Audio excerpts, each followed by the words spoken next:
Olá, sejam todos muito bem-vindos à discussão de mais um tema relacionado à imunologia. Hoje falaremos sobre o complemento do sistema imunológico. Como será que o chamado sistema complemento atua na resposta imune? É o que veremos logo após a vinheta. Vamos começar?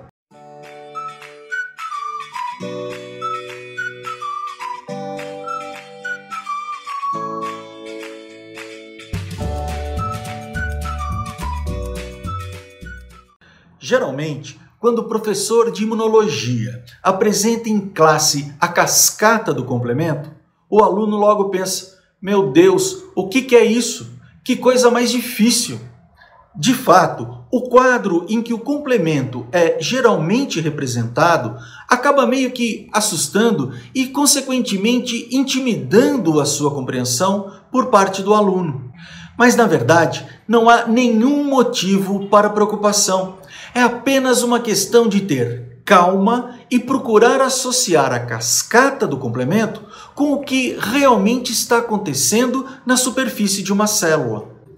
Dessa forma, com muita tranquilidade, iniciaremos com o conceito desse sistema. O sistema complemento é definido como um conjunto de proteínas circulantes e de membrana celular que desempenham papéis importantes na defesa do hospedeiro contra micro-organismos.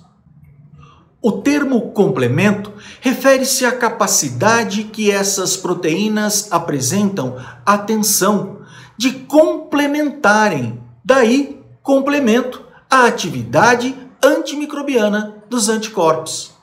O sistema complemento pode ser ativado pelos micro-organismos, atenção novamente, na ausência de anticorpos como parte da resposta imune inata à infecção e pelos anticorpos ligados aos micro-organismos, nesse caso, como parte da imunidade adaptativa. Considerando que o sistema complemento tem a capacidade de reconhecer e eliminar micro-organismos, imunocomplexos e até mesmo células apoptóticas, a deficiência de uma de suas proteínas pode sim levar a infecções graves. Isso deixa claro que o complemento é de fato muito importante no que tange a sua capacidade de proteção imunológica. Agora veja, a ativação das proteínas do complemento envolve clivagem proteolítica, ou seja, quebra sequencial dessas proteínas, levando à geração de moléculas efetoras que participam de diferentes maneiras na eliminação dos micro-organismos. As proteínas do complemento, quando ativadas, passam a apresentar atenção, ligação do tipo covalente com as superfícies celulares, garantindo que a ativação fique restrita aos locais corretos, impedindo com isso a ativação descontrolada e potencialmente nociva desse sistema. E aí você me pergunta, como assim, professor?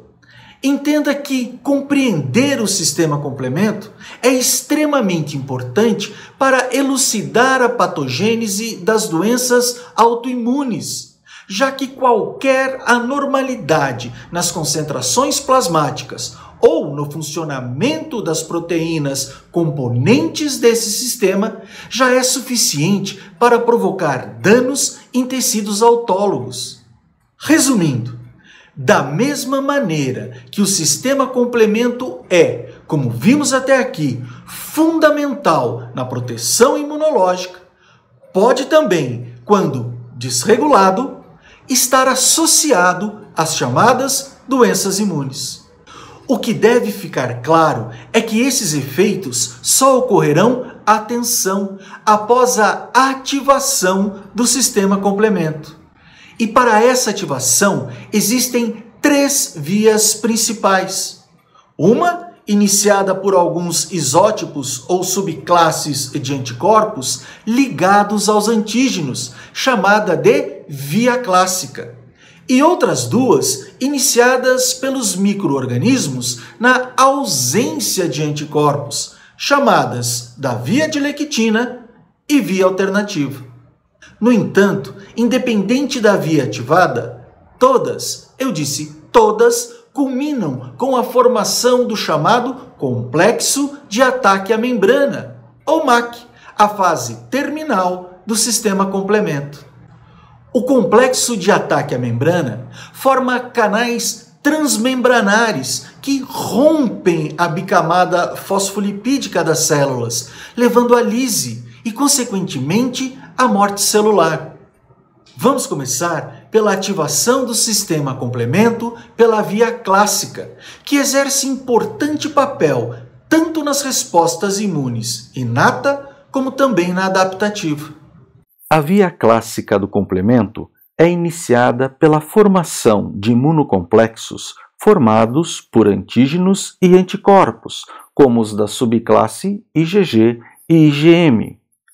O fator do complemento C1, formado de C1q, C1r e C1s, é ativado e pode catalisar a clivagem de C4 seguido de C2, originando C4b2A, o qual é conhecido como C3 convertase da via clássica. A C3 convertase da via clássica amplifica a quebra de C3 em C3A e C3b. A C3b junta-se ao complexo C4b2A para formar C4b2A3b, conhecida como C5 convertase da via clássica. A quebra da C5 leva à produção de C5A, que é um poderoso fator quimiotático e ativador de macrófagos. A molécula C5b liga-se às proteínas C6 e C7. Este complexo C5b6-7 é inserido dentro da bicamada fosfolipídica próximo às membranas celulares. A ligação com C8 faz com que haja uma lise celular lenta, que é acelerada pela ligação de moléculas C9. O C5b678-9 forma a base do complexo de ataque à membrana, ou MAC, que é um canal transmembranar importante na eliminação por lise de bactérias resistentes à morte intracelular pelos macrófagos. A próxima via refere-se à da lectina. Em contraste com a via clássica, a via da lectina não reconhece um anticorpo ligado ao alvo. Sua ativação ocorre pela ligação de lectinas ligantes de mannose a certos açúcares.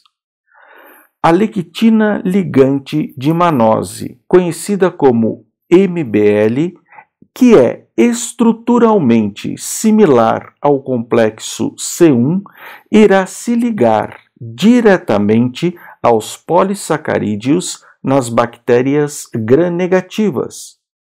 Quando ligado à superfície dessas bactérias, o agora complexo MBL-MASP pode clivar C4 e C2, ativando o restante da via clássica. A terceira e última via refere-se à alternativa. O componente do complemento C3 é o ponto de início para a via alternativa. A clivagem de C3 expõe uma ligação que permite o C3b ligar-se à superfície das células bacterianas. O fator B ligado ao C3b resulta no complexo C3b-BB, conhecido como C3 convertase da via alternativa. O C3 convertase da via alternativa permite a amplificação da clivagem enzimática de C3A e C3B. O C3B, que atua como ativador de neutrófilos e macrófagos, liga-se ao C3BBB, formando o complexo C3BBB3B, conhecido como C5 convertase da via alternativa, que por sua vez cliva o C5 em C5A e C5B.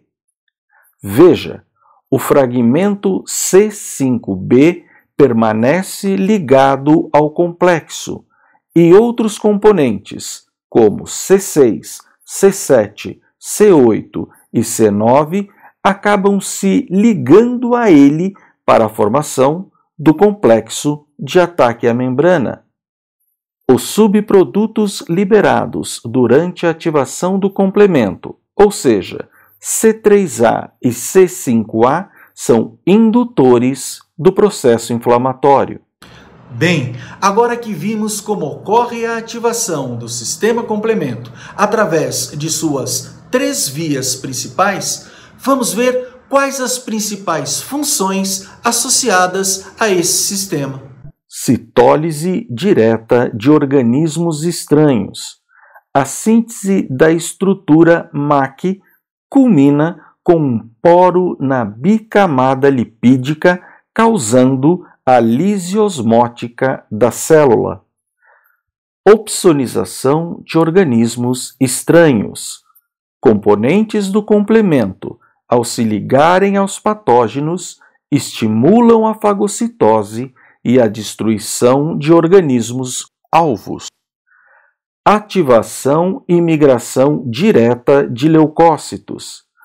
Enquanto o C3A é quimiotático para os eosinófilos, o C5A atrai neutrófilos, monócitos e macrófagos. Solubilização de imunocomplexos. O C3B e o C4B, quando ligados aos imunocomplexos, são reconhecidos pelos eritrócitos, facilitando o transporte desses para o fígado e o baço, onde são fagocitados pelos macrófagos. E, por último, estímulo da resposta imune humoral, quando recobertos por C3D, que é um produto originário da quebra do C3, os antígenos têm sua chegada facilitada ao centro germinativo rico em linfócitos B. Tá vendo? O sistema imunológico não é tão assustador assim. Como eu disse, é só ter tranquilidade que tudo se encaixa. Bem, pessoal, e era isso o que eu gostaria de falar com vocês nessa semana. E se gostaram do vídeo, chegou a hora de pedir aquele seu joinha e, se possível, a sua inscrição nesse canal que é nosso e que serve tão somente para propagar conhecimento científico. Vejo vocês em uma próxima oportunidade. Um grande abraço a todos e até mais.